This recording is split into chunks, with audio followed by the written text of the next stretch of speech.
Заблудата е навсякъде. И като казвам навсякъде, означава, че и в църквата. И в църквата има заблуда. И това, което ви казах предния път, че истинските духовни бащи много се дразнят на заблудата в църквата. Те стигат понякога до крайности, както апостол Павел, който стигна до ревност.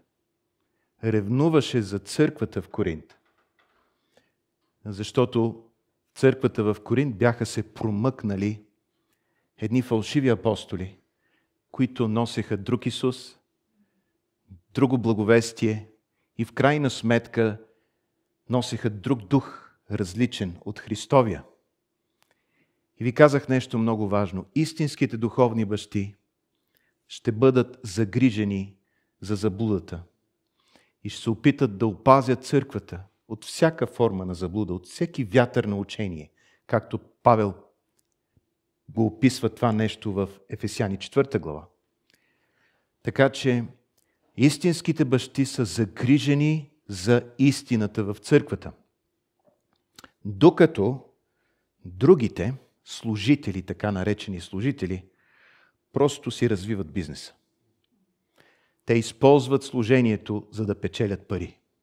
И в съвременното време, както чуваме за иновативната църква, в иновативната църква всичко е за пари.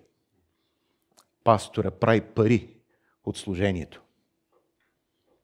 Той не си е прочел Библията, която ясно казва, че ние не трябва да служим за гнусна печалба. Но това е друга тема. Така че бащите, моля ви, разберете това нещо. Когато чуете проповедник загрижен за истината, който се опитва да защити църквата от ереси, това може би е истински баща. Точно както апостол Павел. И сега Павел ревнуваше и каза: потърпете малко моето безумие, което означава, че ревността на апостол Павел на моменти го правеше безумен, да изглежда като такъв, не че той беше безумен, но да изглежда като безумен. И някои хора бъркат тая ревност на истинските духовни бащи с безумие. А то не е така.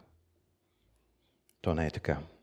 Това безумие е продиктувано, в кавички, е продиктувано от ревността им за истината. И сега ще си поговорим за произхода на заблудата. Произхода на заблудата. Някои от нещата вие вече сте ги чували. Просто ще ги систематизираме в това поучение. Произход на заблудата. Номер 1 произход на заблудата е бащата на заблудата. Кой е бащата на заблудата? Дявола.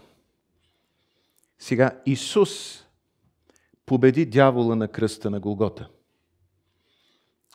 Дяволът бе обезоръжен, бе обезвластен там на кръста на Голгота. Вижте какво Исус каза след като възкръсна, явявайки се на своите ученици в Матей 28:18. Тогава Исус се приближи към тях и им говори, казвайки: даде ми се всяка власт на небето и на земята. Всяка власт на небето и на земята се даде на мене. Ако цялата власт на небето и земята се е дала на Исус, колко власт останала на дявола? 0. Вижте Колосяни 2:15 какво казва. И като разоръжи началствата и властите, това са демонични началства и власти, той ги изложи открито на показ, тържествувайки над тях чрез Него, чрез кръста. Възтържествува над началства и власти, на тези демонични владетели на мрака. И този стих показва нещо. Ако сте гледали филма Божие царство, Божието царство, гледали ли сте филма Божието царство? Имаше един кръстоносец, който се правеше на голяма работа.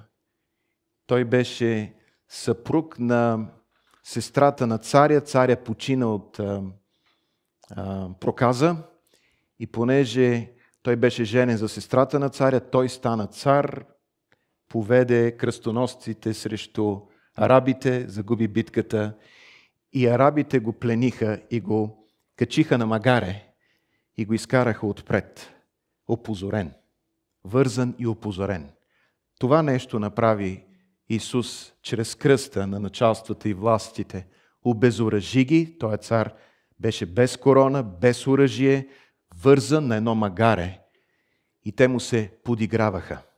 Ако сте гледали филми, когато дадена армия печели битката и взима в плен войници от другата армия, това, което прави, е един парад на позора с пленените войници.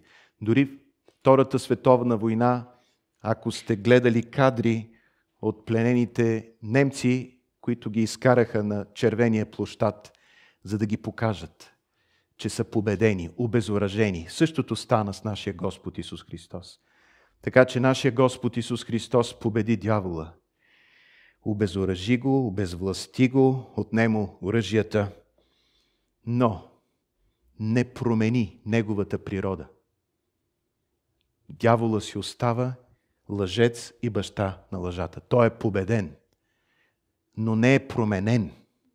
Той остава лъжец и баща на лъжата.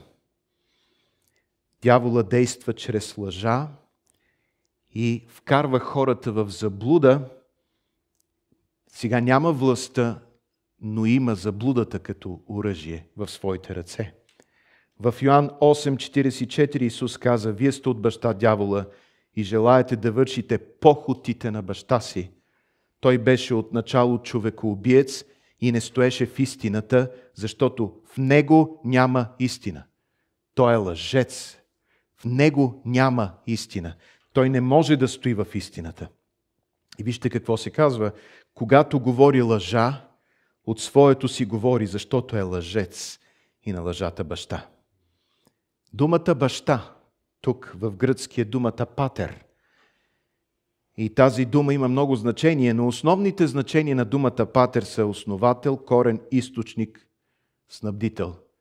Дявола е баща на лъжата. Той е основата на лъжата, той е корена на лъжата, той е източникът на лъжата и той носи само лъжа. Библията казва, че дяволът мами всичките народи. И ако дявола има способността да мами народите, нациите, царствата, колко повече може да се справи с тебе? Нали? Той ти познава слабите места, така че може да се справи с тебе. В Откровение 12:9 се казва: и беше хвърлен големият змей, древната змия, това е дявола, наречен дявол и сатана, който мами целия свят. Хвърлен беше на земята и ангелите му бяха хвърлени заедно с него. Той мами целия свят. Той има тая способност да мами, защото е баща на лъжата, той е източника на лъжата и заблудата. Нашия Господ не иска ние да бъдем невежи относно хитростите на дявола. Именно затова във 2 Коринтияни 2:10 апостол Павел пише така: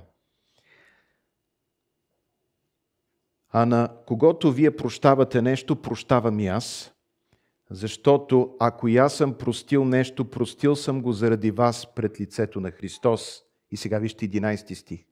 Да не би Сатана да добие преимущество над вас, защото неговите замисли не са ни неизвестни. Неговите стратегии не са ни неизвестни. Когато знаем неговите стратегии, когато знаем как работи той, тогава той няма преимущество над нас. Разбирате ли? И де-факто ние осветляваме днес заблудата на дявола, за да няма преимущество над нас. И ние всеки ден трябва да обличаме Божието всеоръжие, за да можем да устоим срещу хитростите на дявола. Казва Ефесяни 6:11. Хитростите, измамите на дявола.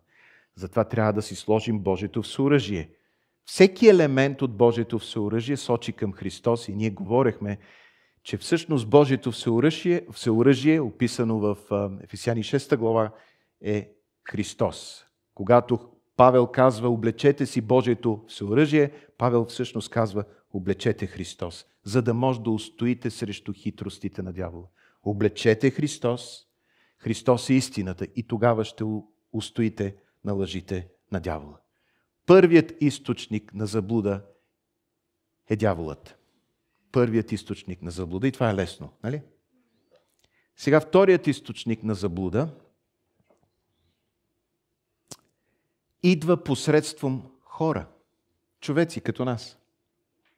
Вторият източник на заблуда са хората. Вижте в Матей 24:4.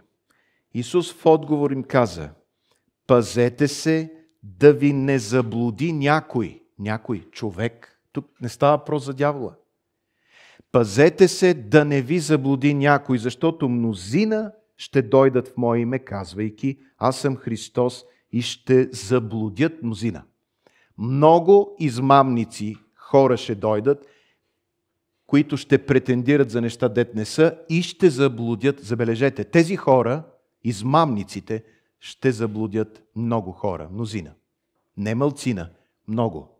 Вторият източник на заблуда са хората. Вижте какво Павел написа в нашия текст във 2 Коринтияни 11:3. Но се боя да не би както змията измами Ева с хитростта си, така и вашите умове да се покварят и да отпаднете от простотата, която дължите на Христос. Защото ако дойде някой човек и ви проповядва друг Исус, когато ние не сме проповядвали, или ако получите друг дух, когато не сте получили, или друго благовестие, което не сте приели, вие лесно търпите това. Вие лесно търпите тези, които идват и ви носят друго благовестие. Вие лесно ги търпите. Други така наречени апостоли, служители, вие лесно търпите тези хора. Апостол Павел каза следното нещо в Деяния на апостолите 20:28. Внимавайте на себе си, предупреждава презвитерите на църквата и на цялото стадо, в което Святия Дух ви е поставил епископи, да пасете църквата на Бога, която Той е придобил със собствената си кръв. И сега 29 стих. Аз зная, че подир моето заминаване ще навлязат между вас свирепи вълци, които няма да жалят стадото. Свирепи вълци, метафора. Нали, разбирате, че не става въпрос за вълци, хванати от гората. Това са хора, човеци, които ще дойдат и няма да жалят стадото или павството на Господа. И 30 стих е много тежък за мен стих. И от самите вас, служители, които сте тук сега на това събрание, и от самите вас ще се издигнат човеци. Тук става въпрос за хора, не дявола, които ще говорят извратено, та ще отвличат учениците след себе си, ще ги водят след себе си, няма да ги водят както апостол Павел след Христос. Ще ги водят след себе си, защото могат да намажат нещо от това. Вижте шоумените служители, как изглеждат. Те използват хората, за да забогатеят. И те са като фенска маса. Така че Павел предупреди тези презвитери и каза: аз си тръгвам, бащата си тръгва, апостола си тръгва, апостола, който защитава стадото от заблудите, аз си тръгвам и ще дойдат вълците след мене. И не само това, някои от вас са вълци. Но докато аз бях с вас, не можехте да се проявите като вълци. Но сега, като си тръгна, вие ще се проявите като вълци. Когато Моисей бе на планината 40 дни и 40 нощи, спомняте ли си? Хората промениха Бога си в долината. Нямаше го бащата, нямаше го водача, който да ги насочва към Бога, и много бързо си промениха водача. Как? Пак чрез хората. Хората дойдоха и искаха от Арон да им направи богове.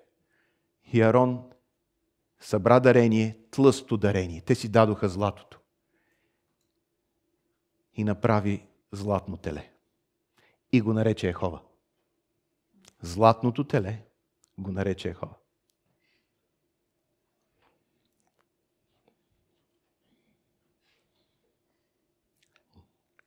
Нека да се върнем във 2 Коринтияни, 11 глава.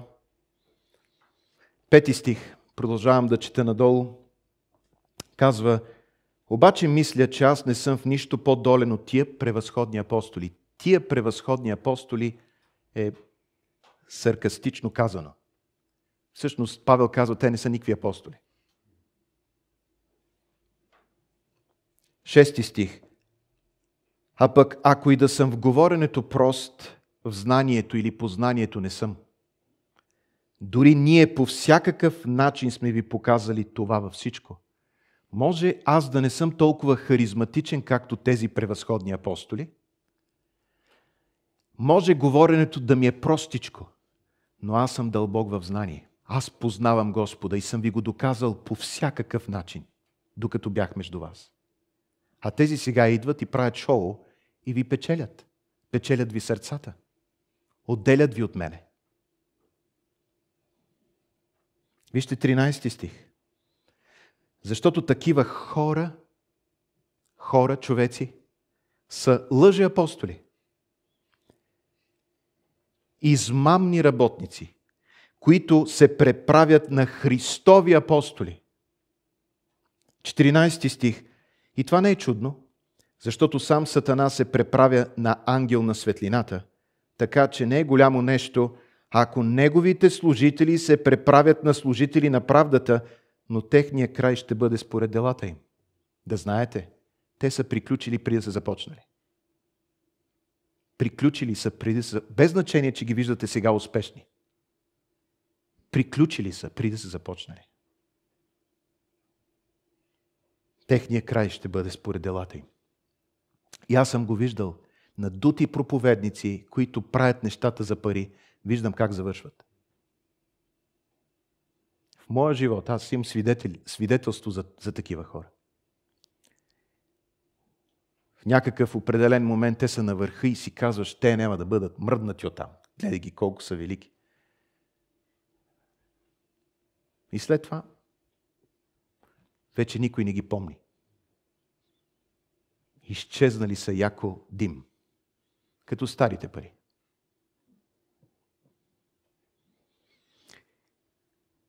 И ние виждаме, че тези апостоли, които дойдоха в Коринската църква, бяха агенти на Сатана. Бяха негови служители. Наричаха себе си апостоли, но не бяха истински апостоли. Павел ги нарече лъжи апостоли, измамници.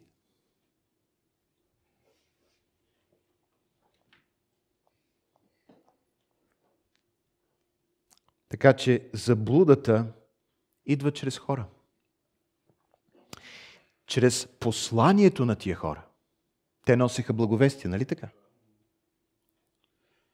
Така че заблудата всъщност идва чрез послание, което може да бъде взето до някъде от Библията. Нали знаете, ако една заблуда искате да направите ефективна, вие ще говорите 80% истина и 20% лъжа.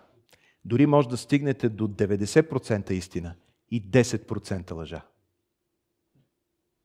Но уния 10% обръщат курса.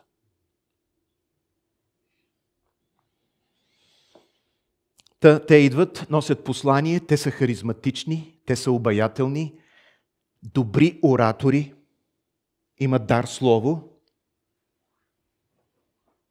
претендират, че са изпратени от Бога, претендират, че са апостоли, но тяхното послание не носи откровение за сърцето и ума на Отец. Дори да съдържа истини. Тези проповедници не говорят, техният живот не говори за плода на Христос. В тях няма плода на Христос. Те не идват в името на Исус. В името онома означава природата, естеството на Христос. Всеки пратен би трябвало да носи природата на този, който го изпратил. Трябва да се обхожда много внимателно, защото изпратения винаги представя той, дето го изпратил. И Христовите апостоли, като ходеха някъде, те живееха с това разбиране. Аз трябва да представя правилно Христос, не себе си, а правилно Христос.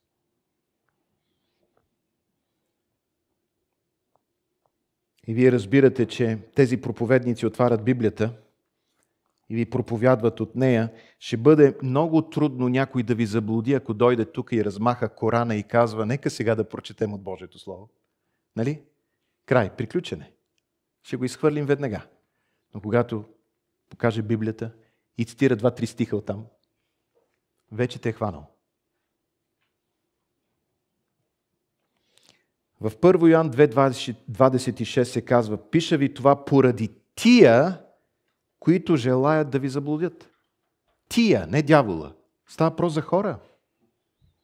Йоан казва, пиша ви това, което ви пиша. Говоря ви истината, поради тези, които желаят да ви заблудят.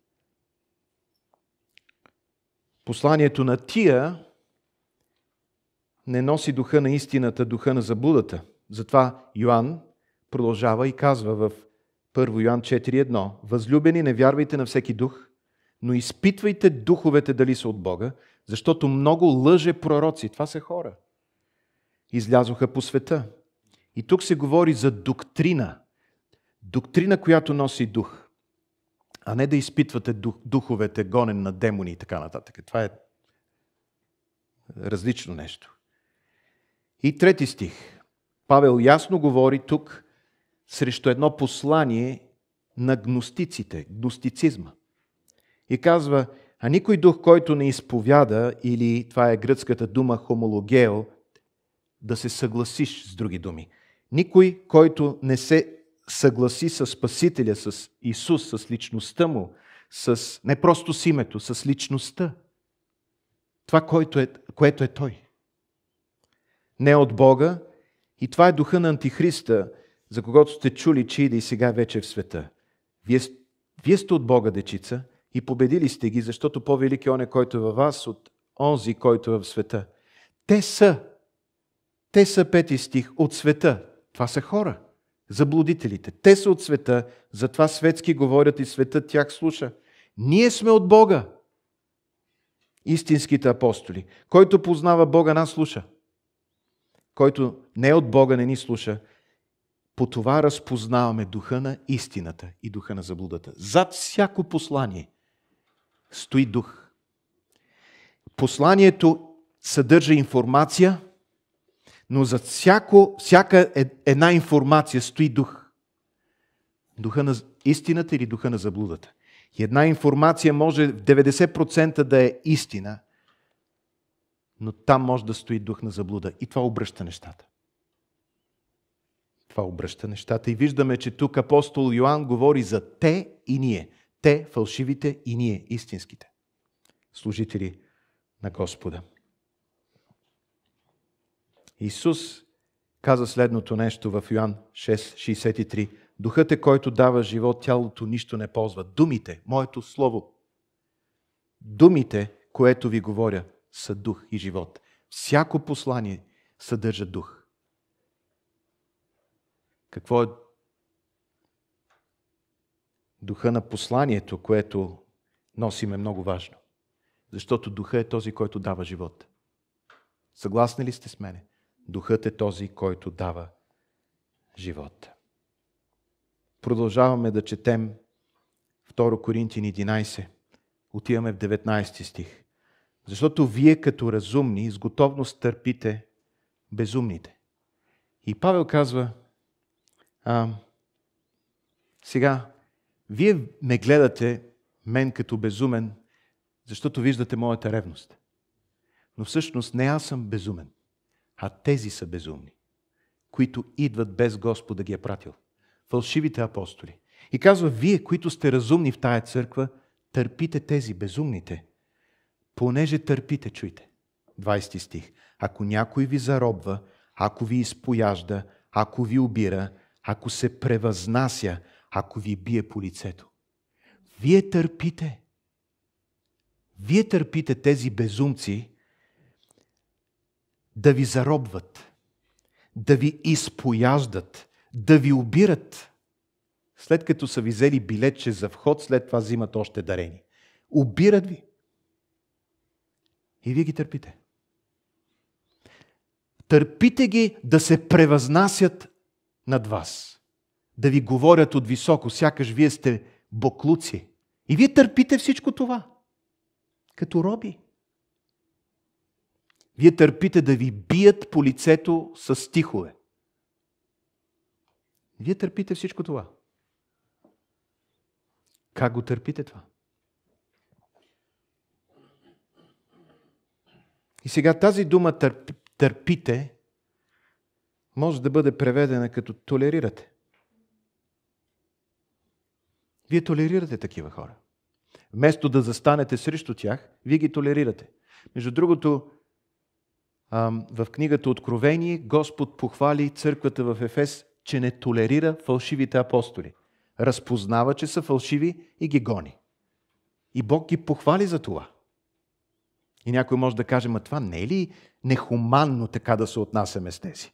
Ами, не знам дали е нехуманно, но е според истината. Ние не трябва да търпим такива. Защото те ще се възползват от нас. И сега искам, понеже не съм... нека да видим още нещо от моите записки и след това ще прочета. В 7 стих, ние сме все още в 2 Коринтияни 11 глава, 7 стих. Вижте разликата между те и Павел. Грях ли съм сторил, като смирявах себе си, за да се издигнете вие? Виждате ли разликата? Понеже ви проповядвах Божието благовестие даром. Други църкви обрах. С други думи, взех дарение от тях, за да служа на вас. Като взех заплата от тях, за да служа на вас. А когато бях при вас и изпаднах в нужда, не оттечих никого, защото братята, които дойдоха от Македония, задоволиха нуждата ми. Пак от другаде някой ме снабди. Аз не взех от вас. Така във всичко се пазех и ще се пазя да не ви отекча. Във всичко. Аз се пазя като Христов служител, да не ви вкарам да не ви съблазня. И вижте какво се казва 10 стих. Заради Христовата истинност, която е в мене, никой няма да ми отнеме тая похвала в ахайски места. Аз не дойдох да ви обирам. Аз дойдох да ви демонстрирам Христос, за разлика от онези. И сега, нека да отворя в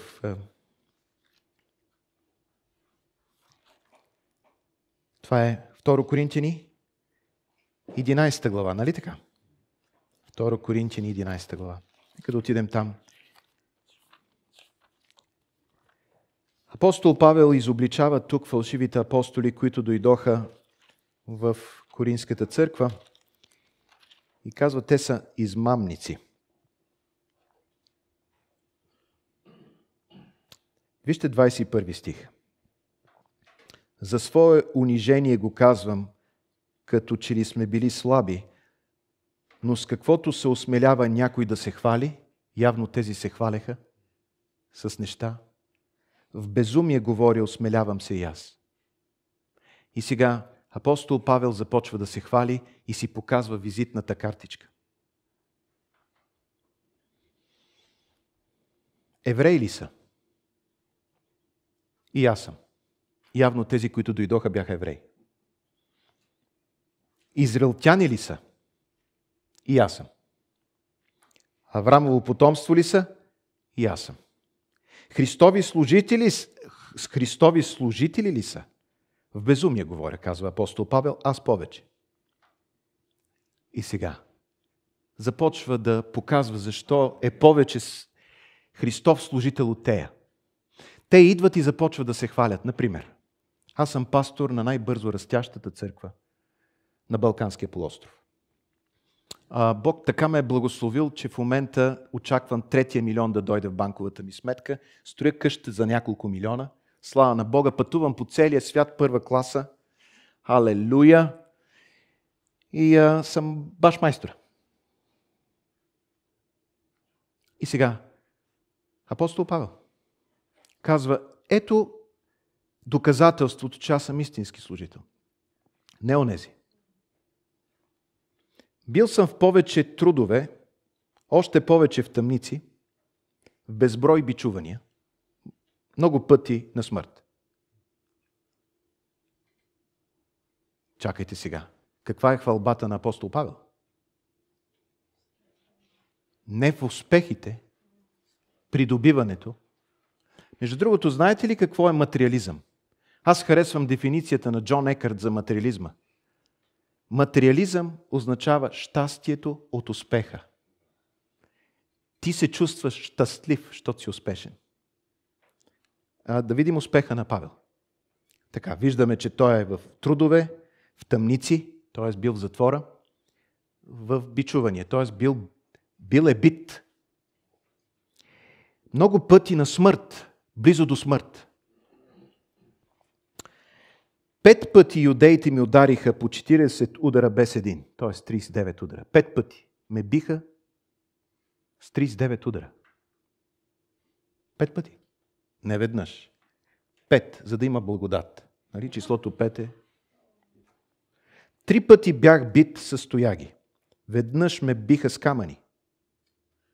С камъни. 3 пъти съм претърпявал корабокрушение. Една нощ и един ден съм бил сред морските дълбочини. Много пъти съм бил в пътешествия, в опасност от реки, в опасност от разбойници, в опасност от съотечественици, в опасност от езичници, в опасност в град, в опасност в пустиня, в опасност по море, в опасност между лъжебратя. Това е, между другото, най-голямата опасност, да попаднеш между лъжебратя. В труд и мъка, много пъти в неспане, в глад и жажда, много пъти в неядене, в студ и голота. И освен другите неща, които не споменавам, има и други неща, ама ви ги спестявам. Има и това, което тежи върху мене всеки Божий ден. Всеки ден. Грижата за всички църкви. Което означава, дори да е в Македония, той мисли за църквата в някъде на изток, в обещаната земя. Тежи грижа. И казва, ето това е моята визитка като служител. Уния идват и ви се хвалят с постиженията си. Това е моето постижение. Иска ли някой да ме следва? Още ли сте тук?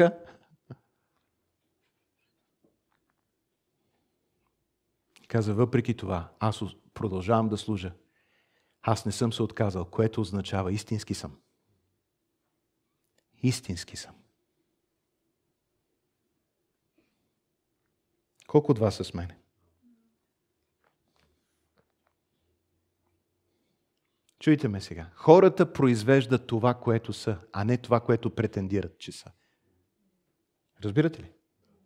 Ако някой е горд, арогантен, пълен с мамона, може да претендира, че е светъл ангел, но ще произведе в хората точно това, което е той. И сега Исус каза за тези в Матей 7 глава 15 стих. Пазете се от лъжливите пророци, които дохождат при вас в овчи дрехи, а отвътре са вълци-грабители. Отново за вълци се говори. Отвън докарали го, обаче отвътре природата непроменена.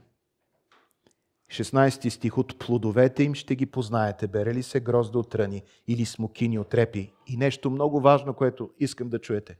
От плодовете им ще ги познаете. Не това, какво говорят, а плода, който произвеждат. Плода, който имат в живота си на първо място и това, което произвеждат в живота на другите. Нали ви казах, духа е този, който дава живот. Нали така? Ако ти слушаш проповедник, който говори истини относно смирението, а той самия е горд, в крайна сметка ще ти предаде дух на гордост. И може да говори някои истини за смирението.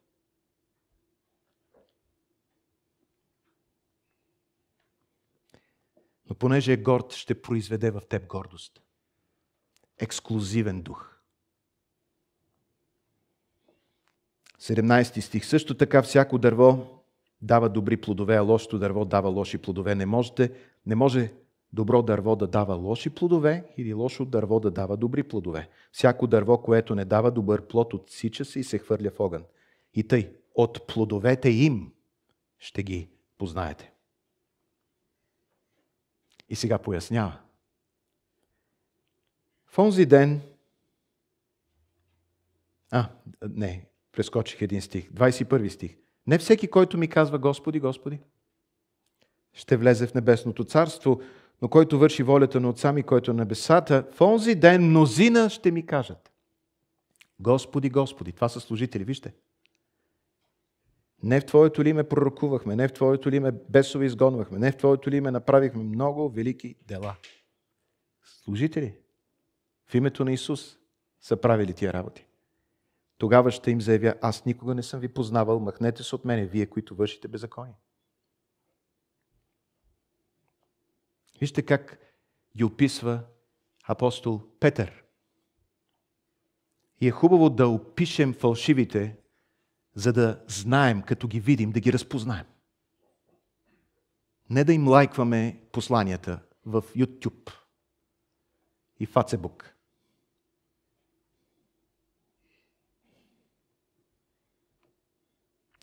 Второ Петрово, 2 глава, 1 стих. Но имало лъжливи пророци между людите, както и между вас ще има лъжливи учители. Имало е и ще го има. Които ще въведат тайно гибелни ереси, като се отричат даже от Господаря, от Христос, който ги е купил, та ще навлекат на себе си бърза погибел. И мнозина ще последват техните похотливи дела, поради които човеци пътят на истината ще се похули, ще се изкриви. Знаете ли, преди години, когато отидох в общината, за да подновим регистрацията на църквата, трябваше да мина през общината и подновихме там регистрацията и на излизане. Аз тъкмо хващам вратата да излизам и жената, която ме обслужи, каза: и като отворите банкова сметка и почнат да ви наливат пари от Запад, обади се.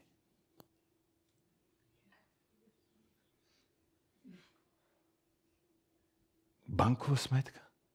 И когато от Запад започна да ми наливат пари, да се обадя. Не е получила обаждане. Аз. Знаете ли защо? Защото това се случва с много църкви. Банкови сметки и донори, които наливат пари отвън. А ние никога не сме имали такова нещо. Колко сме жалки, а? Всичко сами сме си плащали. И искам да ви благодаря за вашата щедрост, защото ние си издържаме служението, ние си издържаме църквата, ние си плащаме конференциите, ние си плащаме лагерите. Един пастор каза: тая година няма да имаме лагер на църквата. Няма. Викам: защо? Донорите няма да изпратят пари. Викам: хора, какво ви пречи вие да ги съберете тия пари? Защо трябва да сте зависими? Та пътят на истината ще се похули заради такива хора. И вижте, продължаваме, 3 стих. Чуйте. От лакомство те ще ви мамят с престорени думи. От лакомство те ще ви мамят с престорени думи. Ще се преструват, че ви обичат. Нали? Знаете, фолк певицата има концерт, изпява песента и хората почват да ръкопляскат и фолк певицата воодушевена казва: обичам ви! Обичам ви! Как ще ги обича? Тя не им познава имената. Тя не ги знае как. Обича ги, обича им парите.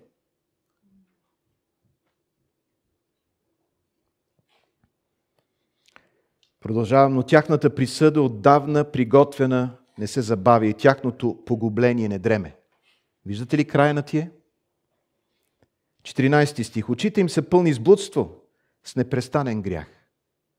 Знаете ли какво разбрах, че на запад това се случва? На запад, не на изток, на запад, че тези успешните проповедници имат бодигарди, имат и любовници. И това се знае официално. И това е проповедник. Само си представете, това се знае официално, той има любовница. Защото в България ти не си никакъв бизнесмен, ако нямаш любовница. Всеки пробил бизнесмен има любовница задължително, поне една. По 3, да.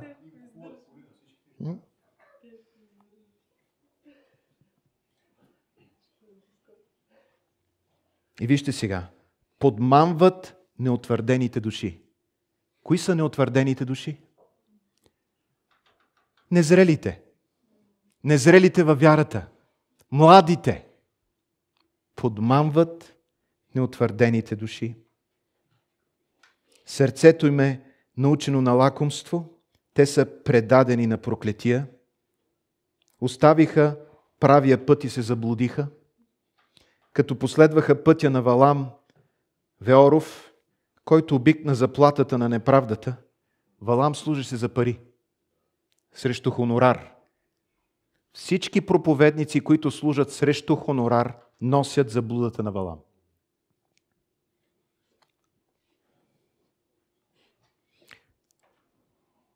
Вижте какво се казва, 17 стих. Те са безводни кладенци.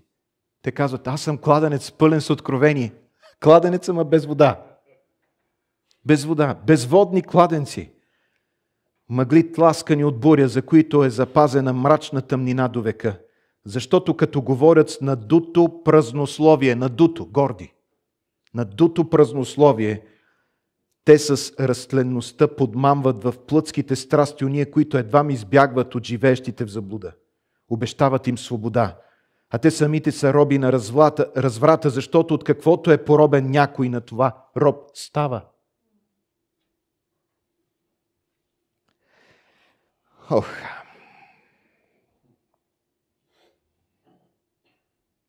Павел пише в Римляни 16:18, защото такива хора не служат на нашия Господ Исус Христос, а на корема си със сладки думи и красиви речи прилъгват сърцата на простодушните. Те са добри оратори, харизматици, но не служат на Господа, служат на корема си, което означава егото си. Егото си.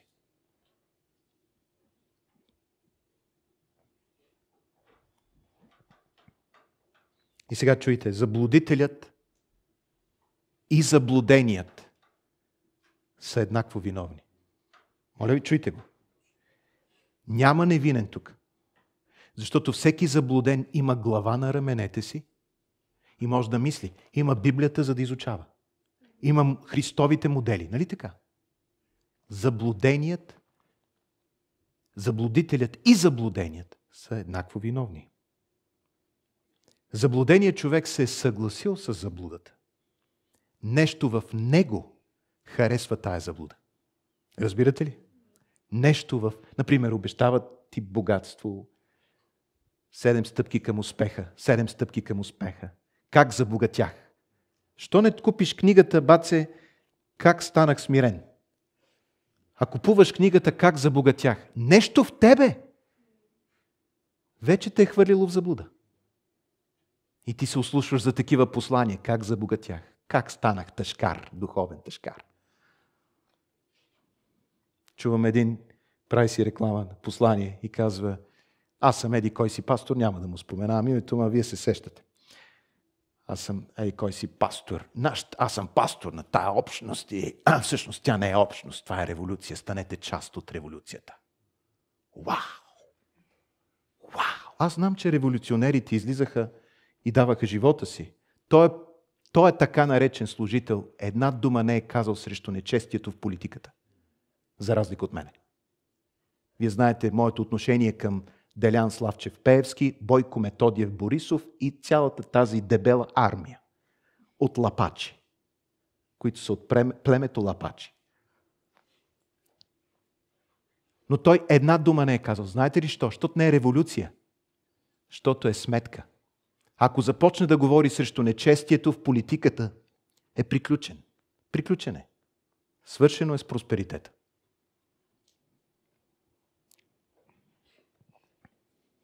Вижте,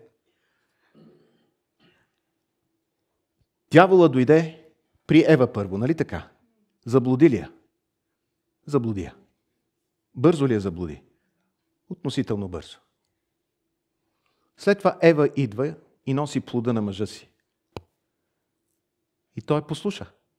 Тя вече бе заблудена и тя беше заблудителят. Не ли така? А Адам послуша ли я? По-бързо, отколкото Ева послуша дявола. Ева имаше момент на осмислене. Погледна дървото. Да. Може. Хубаво е. Докато при Адам, дай.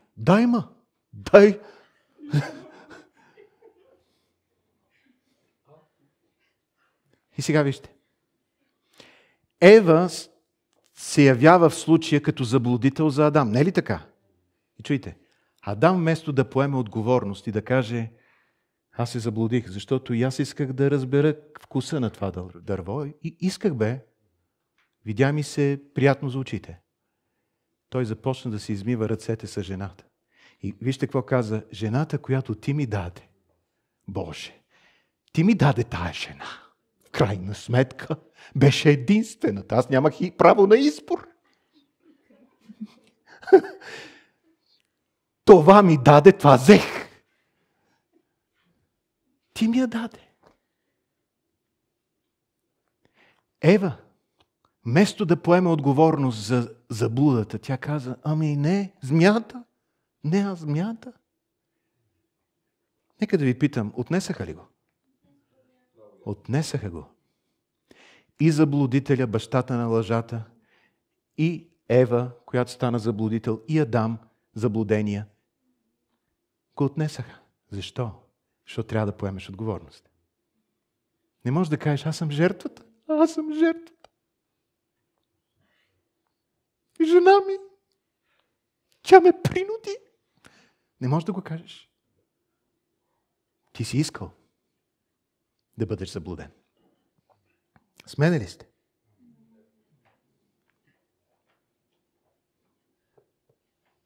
Бог не наказа само Корей и неговата дружина. Спомняте ли си? Корей и уния 250. Бог не наказа само тях.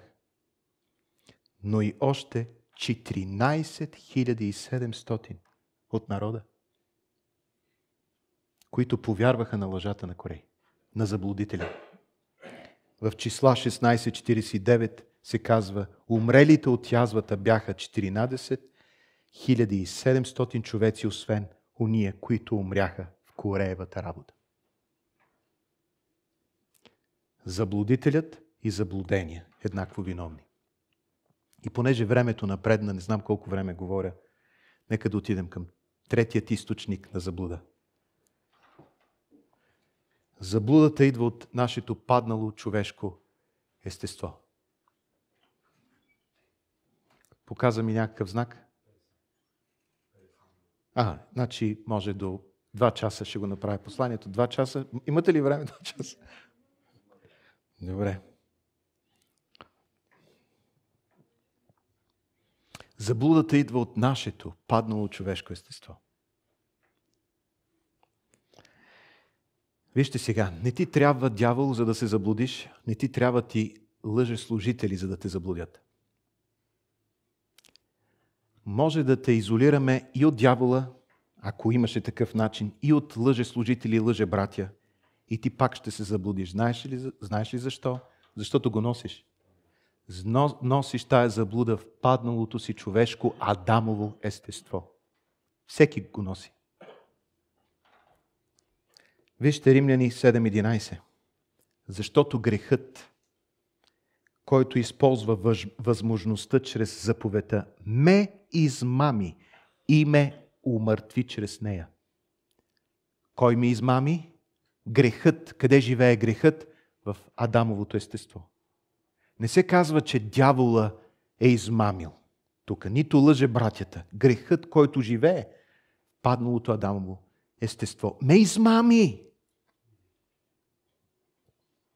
Еремия 17.9 казва: сърцето е измамливо повече от всичко и е страшно болно, кой може да го познае. Аз, Господ, изпитвам сърцето, опитвам вътрешностите, за да въздам всеки му според постъпките му и според плода на делата му. Аз, Господ, изпитвам сърцата. Вие не може да знаете какво имате в сърцата. Затова е много опасно, когато някой каже: аз следвам сърцето си. Ама ти не знаеш ли, че сърцето е болно повече от всичко, повече от дявола, повече от лъжебратята. Сърцето е зло. Затова Господ го изпитва, за да ти покаже какво имаш в сърцето си. Така че е много опасно да бъдем водени от нашето измамливо сърце, особено ако не сме се справили с огорчение, завист, алчност, гордост. Вижте Еремия 14.14. И Господ ми каза: пророците пророкуват лъжа в моето име. Аз не съм ги изпратил, нито съм им заповядал, нито съм им говорил. Те ви пророкуват лъжливо видение и гадание и суетата и измамата на сърцата си. Те ви пророкуват така, както те си го искат. От заблуденото си сърце ви пророкуват заблуда, измама. Еремия 23.16. Така казва Господ на воинствата: не слушайте думите на пророците, които ви пророкуват. Те ви правят нищожни, говорят видения от собственото си сърце, а не от устата на Господа.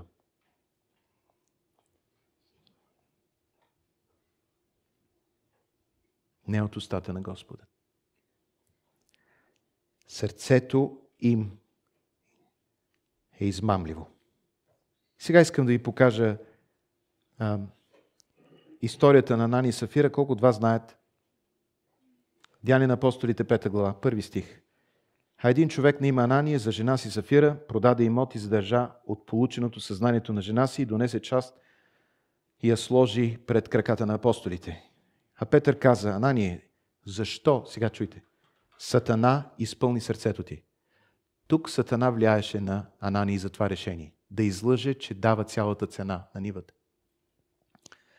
За да излъжеш Святия Дух и да задържиш от стойността на нивата, докато стоеше непродадена, не беше ли твоя? И след като се продаде, не бяха ли парите в твоята власт? Защо намисли това в сърцето си? Ти не излъга хора, а Бога.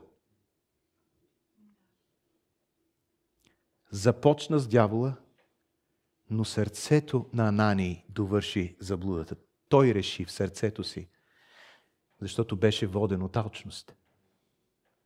Искаше да изглежда духовен, защото другите вярващи правеха това и той искаше да се покаже.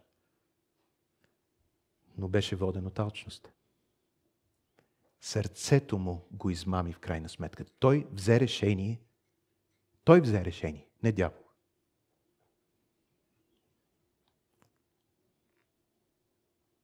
Така че ние можем да бъдем самозаблудени. И нека да ви покажа няколко примера за самозаблуда в Библията. Първата самозаблуда, която аз откривам в Библията, когато си мислиш, че Бог те изкушава. И аз съм чувал християни: Бог ме изкушава, молитвата: не ме въвеждай в изкушение, избави ме от злото. Обаче Библията казва в Яков 1.13: никой, който се изкушава, да не казва Бог ме изкушава, защото Бог не се изкушава от зло и Той никого не изкушава. Втората самозаблуда, когато слушаме послание, за да придобием знание, а не да променим живота си от Божието Слово, да си съобразим живота с Божието Слово. Просто придобиваш знание и после стреляш с стихове, без да си приел Словото в живота си. Яков също казва, че това е самозаблуда. В Яков 1.22: бъдете изпълнители на Словото, а не само слушатели, мамещи сами себе си. Всеки, който слуша без да изпълнява, мами себе си. Следващата самозаблуда, която сме открили в Писанието, когато мислим, че не сме грешни. И това идва от хиперблагодата. Хората от хиперблагодата казват: веднъж се покаях, когато приех Христос, вече нямам нужда от покаяние. Това е грешка. Грешно. Йоан казва в 1 Йоан 1.8: ако кажем, че нямаме грях, лъжем себе си и истината не е в нас. А Йоан говори на вярващи хора, които вече бяха се покаяли, бяха приели Христос. Друга самозаблуда е когато имаме позитивно мислене и изповед, а в същото време имаме нужда от покаяние. Значи ти си изневерил на жена си и понеже се чувстваш зле, започваш да изповядваш позитивно. Аз съм син на Бога. Правдата на Христос живее в мене. Халелуя! Радостта на Господа е моята сила. Хей, ти си изневерил. Трябва да се покаеш. Не е мястото сега за правилната изповед.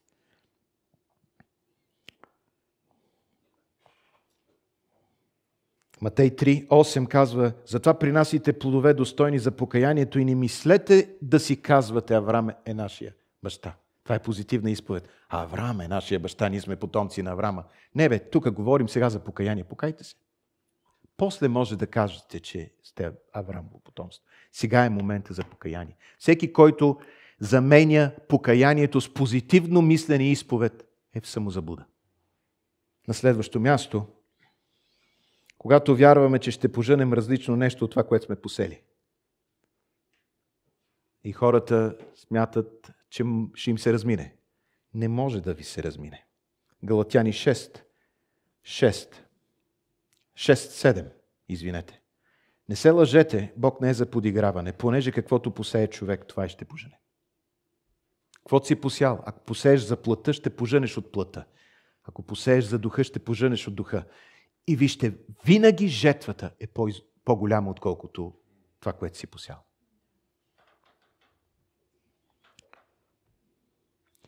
Кога имаме самозаблуда? Когато допускаме, че неправедните ще наследят Божието царство. 1 Коринтияни 6.9. Не знаете ли, че неправедните няма да наследят Божието царство? Не се лъжете.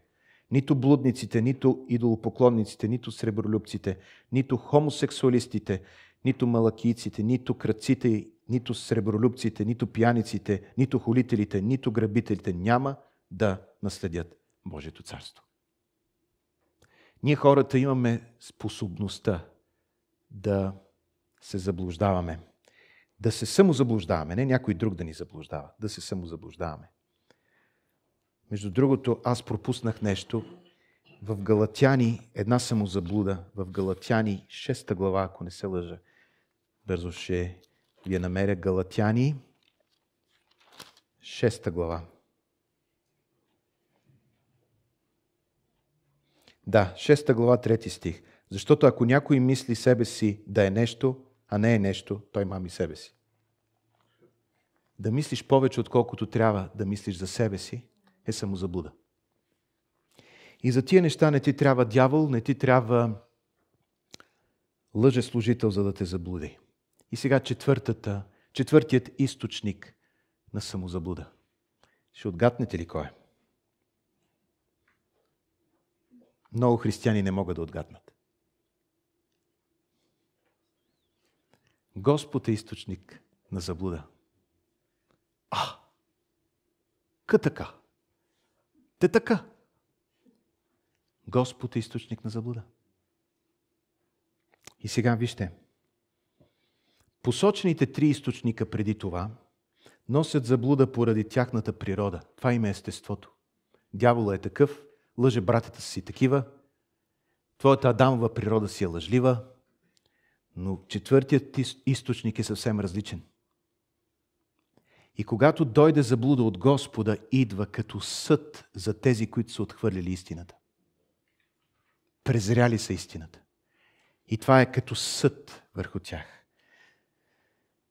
Вижте 2 Солунци, 2 глава, 9 стих. Тогава, чието идване се дължи на действието на Сатана, съпроводено от всякаква сила, знамения и лъжливи чудеса. Затова аз не вярвам на чудеса. Мен чудесата не ме водят.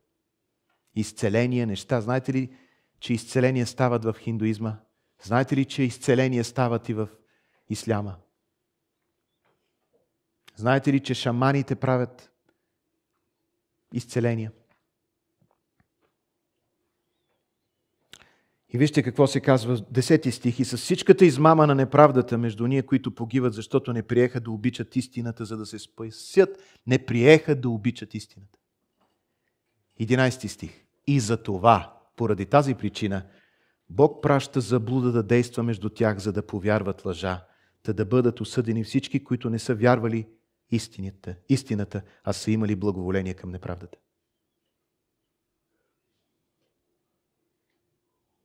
Притчи 10.17 казва: който внимава в поука е в пътя на живота, а който отхвърля изобличението се заблуждава.